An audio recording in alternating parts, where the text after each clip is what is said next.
That's a tough test too against an offensive line like that and a physical run game. What was it like when you approached those guys pregame and said, "Hey, it's going to be you guys today"? Well, I just thought, all week we've always tried to get those guys in that mindset, and we've been rotating them and getting them ready, and I just told them that the reps are going to increase today, and they just got to just be prepared for it. Just in your mind, be ready for the reps to increase today. What were you most impressed about with Schuler and Donahue? Just the way they played it. I mean, just how they're running to the ball, the way they hustled. When you watch the tape, and when you saw it in the game, you saw it. But when you watch the tape, you see the energy.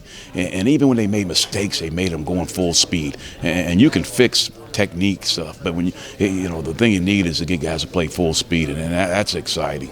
The way those guys a couple times in the game just defeated the blocker, made some plays in the backfield. I mean, that's got to be really encouraging too from your perspective. Yes, I mean they're using their hands well. They're playing stronger. I mean you're talking about a redshirt freshman and a true freshman, and they're using their hands. And one of the hardest things being a young D lineman is the strength factor. When you got older guys that have been playing longer, are clearly going to be stronger just because they've been playing longer, and they've overcome that. Part of that's where we are in this part of the season, and that's why we've been trying to get them to where they are. You didn't want to throw too much early, but build the process, and they've trusted the process, and it's working for them.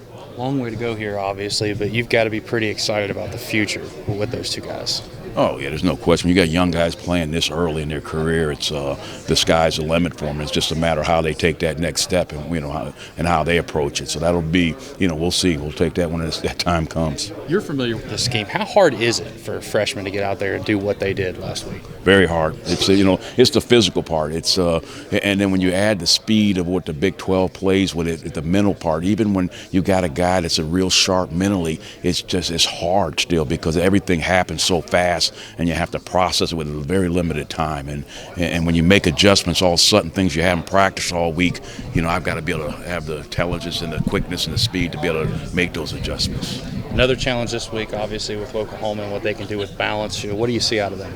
Yeah, I mean it's again another huge offensive line, very athletic, and you talked about stopping the back last week. Well, they got two of them back there, so you're adding that, and then you're adding one of the most athletic quarterbacks that you can see. I mean, he's just a great vision, gets the ball away quick, makes it tough, and just to get to him, and we just got to keep finding ways to try to get pressure on him and keep him off balance, and that's hard to do.